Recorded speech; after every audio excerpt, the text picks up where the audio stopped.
એમ માનીએ છીએ કે આપણાથી મહાન કોઈ નથી, બસ એટલે ગામે ગામ પીવાનું પાણી નથી. એકે એક ગામના પાદરમાં જાવ ને તો આંખે પાટા બાંધા હોય ને તો નાકથી ખબર પડી જાય ગામ આવી ગયું, કારણ કે એટલી દુર્ગંધ આવતી હોય એમ. બરાબર, એને ઉપાડનાર કોઈ છે નથી. ધાર્મિક કાર્યક્રમો જ્યાં થાય ત્યાં ગંદકીના થર ઠલવાઈ જાય છે. ગંદકી ત્યાં કોઈને દેખાતી જ નથી કે આ ધર્મ છે એમ. આપણે તો ઓલા જમણવાર જ ગણીએ છીએ. ત્યારે આવી મને સફળતા મળી, પછી ગાયના ક્ષેત્રમાં સફળતા મળી તો એમાં મેં સલાહ ના દીધી, સંકલ્પ લેવડાવ્યો કે ઘરે ગાય બાંધશું, ગૌશાળા નથી કરવી. અને જામકાની 125 ગાય લાવવામાં 6 મહિના અહીંયા રોકાવવું પડ્યું.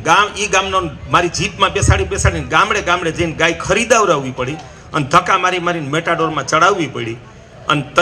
અને એવું કામ લગાટ 10 વર્ષ સુધી, કોઈ ગામમાં 5, કોઈ ગામમાં 25, ત્યાં ગાયની ક્રાંતિ